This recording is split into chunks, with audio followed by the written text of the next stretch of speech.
नमस्कार, ESPN 9 news में आपका स्वागत है। मैं हूं आपके साथ दिनेश कुमार। उत्तर प्रदेश में जयंत चौधरी पश्चिमी उत्तर प्रदेश में अपना अच्छा खासा सियासी प्रभाव रखते हैं। लिहाजा लोकसभा चुनाव के दौरान भी 2 सीटें दी गई। बागपत और बिजनौर दोनों सीटों पर भारतीय जनता पार्टी के साथ गठबंधन करके जीत हासिल करने में कामयाबी मिली।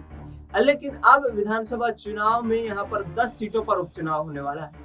10 सीटों में कई ऐसी सीटें हैं जो पश्चिमी उत्तर प्रदेश के हिस्से आती हैं, जिसमें से बड़ी सीट मुरादाबाद जिले की कुंदर की सीट है। कुंदर की सीट को जीतने के लिए बीजेपी ने अपनी पैनी नजर बनाई हुई है। यहाँ पर जयंत चौधरी को सक्रिय करके भारतीय जनता पार्टी यहाँ पर कहीं ना कहीं एनडीए को मजबूत करना चाहती है। लिहाजा ये बात हम इसलिए कह रहे हैं क्योंकि पिछले करीब 15 चुनाव की बात कर ली जाए तो समाजवादी पार्टी, बहुजन समाज पार्टी और कांग्रेस पार्टी ही कुंदर की सीट को जीत पाई। इन 15 चुनाव में महज एक बार बीजेपी को जीत नसीब हुई।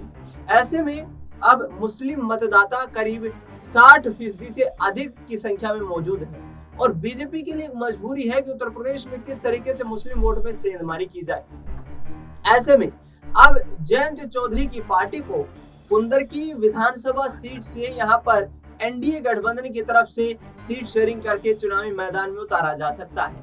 कुंदर की सीट पर जिस तरीके से चुनावी निर्णायक भूमिका में मुस्लिम मतदाता है, तो भारतीय जनता पार्टी ये चाहती है कि जयंत चौधरी पश्चिमी उत्तर प्रदेश में मुरादाबाद जिले के अंतर्गत आने वाली कुंदर की सीट पर परचम लहराते हुए नजर आए और इस सीट को यहाँ एनडीए खेमे में कर लिया जाए।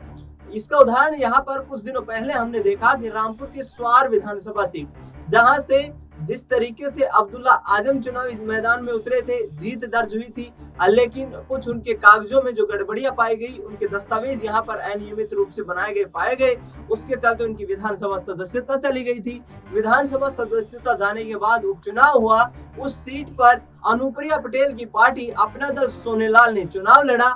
अपना दल सोनेलाल ने स्वार विधानसभा सीट से जीत दर्ज की और एक तरीके से आजम खान के सियासी किले को भारतीय जनता पार्टी ने ढहा दिया। उसी रणनीति के तहत अब कुंदर की सीट पर नजरें बीजेपी बनाए हुए हैं। देखना ये होगा कि आखिरकार क्या जयंत चौधरी इस सीट को यदि उनके हिस्से में आती है तो फिर जीत दिलाने में कामयाब रहते हैं। फिलहाल इस खबर में इतना ही।